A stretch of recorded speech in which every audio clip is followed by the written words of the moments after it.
इस रिसर्च की सीरीज़ में आज हम लोग जिस कंपनी के बारे में देखेंगे वो है सिप्ला। सिप्ला आप जैसे कि जान रहे हो ऑलरेडी ये एक फार्मा की कंपनी है, फार्मास्यूटिकल्स की कंपनी है। किस तरीके से वर्क करती है और क्या बिज़नेस मॉडल्स हो सकते हैं, उन चीज़ों के बारे में डिस्कशन करेंगे इस वीडियो में, तो बने रहिएगा एंड तक। और इस चैनल पर नए हो तो इसको सब्सक्राइब कर लीजिएगा। चलिए शुरू करते हैं। तो जैसे आप जिस फार्मा कंपनी की बात करोगे, इसमें क्या चीज़ें आपको देखनी होती हैं during the time of investing, तो न आप इसको स्टडी करना होगा। क्या टर्म्स हैं कि फार्मा किस हिसाब से रेगुलेट करता है। रेगुलेट इन द सेंस कि देखो एक ये जो फार्मा सेक्टर है, ये गवर्नमेंट गवर्नमेंट से ज़्यादा बहुत ज़्यादा इम्प्लीकेशंस होती हैं, क्योंकि फार्मा में आप कोई भी एपीआई यूज़ कर रहे हो, कोई भी आप जो कंपोनेंट यूज़ कर रहे हो, बहुत सारा पेटेंट का इसमें यूज़ हो रहा होता है। तो बहुत सारी पेटेंटेड टेक्नोलॉजीज़ होती हैं। ये किस तरीके से पेटेंटेड टेक्नोलॉजीज़ पे ये वर्क कर रहा है। दूसरा जो चीज़ होती है, इसका ये ग्रो कर रहा है बिज़नेस की नहीं ग्रो कर रहा है। ये भी चीज़ आपको देखना थोड़ा-सा इम्पोर्टेंट हो जाता है। तो अगर आप कंपनी की बात करोगे तो ये प्रॉफिटेबल कंपनी है। इसका आप रेवेन्यू देखो, 9% ग्रो कर रहा है। इसका एबिटा मार्जिन भी 70 बेसिस पॉइंट या 12% ग्रो किया। प्रॉफिट आफ्टर टैक्स इसका कंपनी का अच्छा है। दूसरा अगर आप बिज़नेस परफॉर्मेंस की देखोगे, तो ये इंडिया के साथ में पैन वर्ल्ड की भी रेगुलेट कर रही होती है। तो आप देखो अदर अदर सेक्शंस में अगर आप देख रहे होगे, तो इंडिया में देखो इसका बिज़नेस ग्रो कर रहा है।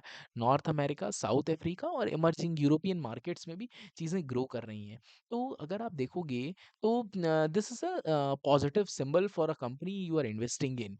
तो इस तरीके से आप इसको एक फैक्टर में जज कर सकते हो। दूसरा, अगर आप quarter on quarter profit after tax का भी कैलकुलेशन देखोगे, एक्चुअल जो है ईयर ऑन ईयर की बेसिस पे बात करेंगे। ईयर ऑन ईयर और क्वार्टर ऑन क्वार्टर बेसिस, आप दो तरीके से इन चीज़ों को देख रहे होते हो। तो अगर आप ईयर ऑन ईयर और क्वार्टर ऑन क्वार्टर की बात कर रहे हो, तो आप किस तरीके से इसमें चेक करोगे, तो जैसे आपने देखा 18.5% ये ग्रो कर रहा है। इनकी जो सबसे बड़ी एक्सपेंस होती है, इसमें आप एक चीज़ याद रखना, जितना भी आप फार्मा कंपनीज को देख रहे होगे, R&D कॉस्ट बहुत ज़्यादा होती है इनकी। क्यों? क्योंकि जितना ज़्यादा रिसर्च करते हैं, फिर पेटेंट कराते हैं, वही चीज़ सबसे इम्पोर्टेंट होती है। इसमें साइंटिस्ट का रोल हो गया, रिसर्च का सबसे ज़्यादा रोल आपका फार्मा कंपनीज़ में देखने को मिल रहा होता है। इनका रेवेन्यू ब्रेकअप की बात करोगे, तो आपका ये इंडिया से 42% रेवेन्यू आ रहा होता है। और अदर मार्केट से आप अमेरिका से 28%, अफ्रीका से इतना। तो इसका पूरे वर्ल्ड में इसका परफॉर्मेंस आपको देखने को मिलता है। अगर आप देखोगे तो इसका लॉन्ग टर्म एवरेज आप देख रहे हो, लॉन्ग टर्म एवरेज की बात करोगे, आप टीटीएम क्या होता है, ट्रेलिंग 12 मंथ्स की बात करते हैं, मतलब 12 मंथ्स में किस तरीके से चीज़ें ग्रो करी हैं, तो वो देखोगे। अगर आप इसको 3 साल में अगर कंपेयर कर रहे हो, तो 11% का सीएजीआर दिया है, कंपाउंडेड एनुअल ग्रोथ रिटर्न की आप बात कर रहे होते हो। फिर अगर आप इसमें ये वन इंडिया का है।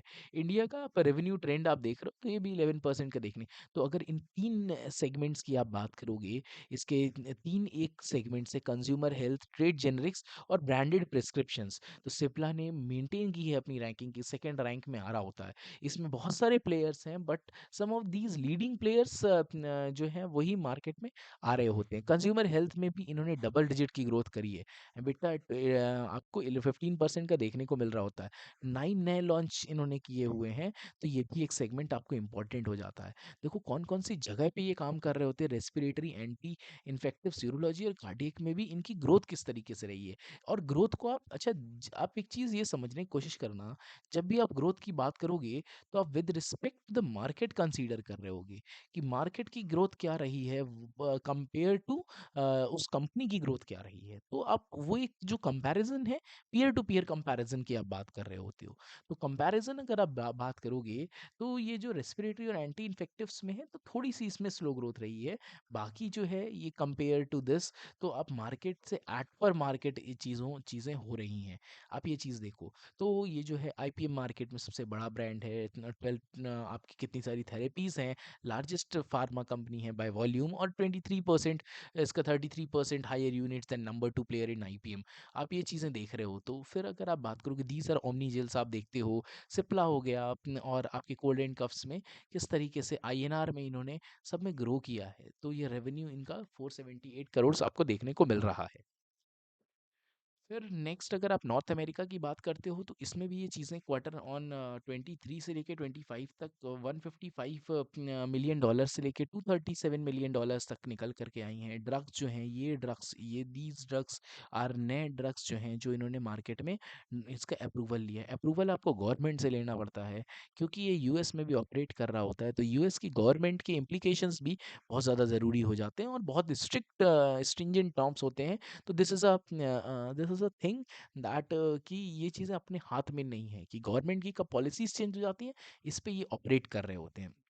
ये चीज़ है। अगर आप इसमें फर्दर बात करोगे अफ्रीका पे भी इनका क्या रेवेन्यू ट्रेंड है, आप इस चीज़ से पढ़ सकते हो पूरी तरीके से कि यहाँ पे ये किस तरीके से ये ग्रो कर रहे हैं।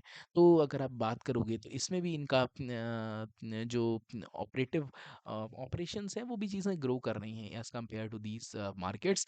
रेवेन्यू और जो मार्केट है यूरोपियन में भी चीज़ें इम्प्रूव कर रही हैं। अब ऑल इन ऑल आप देखोगे प्रोग्रेस कर रही हैं। ये ईएसजी पैरामीटर भी एक इम्पॉर्टेंट पैरामीटर होता है जहाँ पे इनको करना होता है कि इन्वायरमेंट पे आप ध्यान दे रहे हो कि नहीं। तो these are some of the environmental measures जो कि ये ले रहे हैं और दिस वे ये चीज़ें इसको कर रहे हैं। अगर आप क्वार्टर और सेकेंड की आप देखोगे 24 से लेके 25 में, मतलब अगर आप सेकेंड क्वार्टर की बात करते हो ईयर ऑन ईयर, तो इसमें आप देख रहे हो ग्रो कर रहा है चीज़ें। ग्रो करने में आपको क्या देखना होता है, इनकम फ्रॉम ऑपरेशंस कितनी हो रही है और एक्सपेंसेस कितने, ऑल्दो थोड़े एक्सपेंसेस बड़े हैं बट बाकी सारी चीज़ें भी इसमें जो है वो बहुत इंपॉर्टेंट रोल प्ले करती हैं। तो दिस इज़ अ सेगमेंट, आपको किस चीज़ है, क्वार्टर ऑन क्वार्टर और ईयर आप चीज़ देख रहे हो क्योंकि इस तरह से अगर आप कंपेयर करोगे, एक-एक चीज़ आपको देखनी है इसमें कि कितना रेवेन्यू आ रहा है from sale of product. This is very important. तो ये चीज़ें ग्रो कर रही हैं। अगर आपका प्रोडक्ट ज़्यादा बिकेगा तो ऑल इन ऑल आप चीज़ों को इसमें चीज़ें देख पाओगे। डेट कितना है कंपनी में, वो भी एक चीज़ इंपॉर्टेंट हो जाती है। तो आप डेट देखोगे धीरे-धीरे आपका मार्च, जून और सितंबर में 461 करोड़ का डेट निकल के आ रहा है।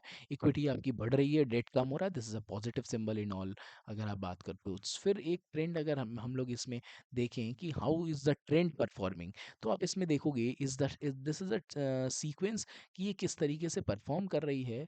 तो अगर हम इसमें चीज़ों का अगर आप कैलकुलेट करोगे तो आप 6 मंथ्स में यहाँ पे चीज़ें देख सकते हो कि किस तरीके से ये एक रेंज बाउंड इस तरह से ये चल रहा है और this is a very good level. अगर आप इसमें चीज़ों का कैलकुलेट करते हो तो somewhat these are some of these parameters की मार्केट कैप टू प्रमोटर्स का ratio is increasing or this is a statement, this is a ranking given by the money control.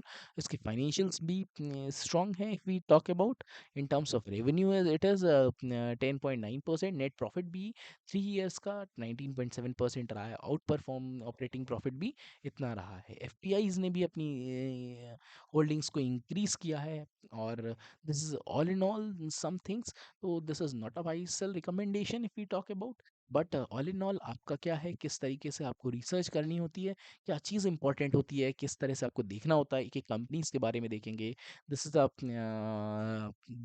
Ground level research जो आपको करना होता है, आपको इस channel से आपको रिसर्च करना सिखाएंगे कि how to do these analysis these things. So I'm a CB certified mutual fund distributor and a financial planner. So if you need any kind of assistant you can definitely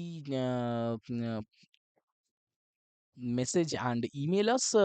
तो अगर कोई भी doubt होता है तो we will teach you, और अगर आपको कुछ भी इन्वेस्टिंग में हेल्प चाहिए तो you can definitely reach out to us. We are happy to help and मिलते हैं नेक्स्ट वीडियो में। टिल देन इसी तरह से पढ़ते रहिए, मिलते हैं नेक्स्ट वीडियो में। Till then keep learning and thank you so much. और वीडियो यहाँ तक देखा है तो सब्सक्राइब किए बिना मत जाना। चलिए, थैंक यू।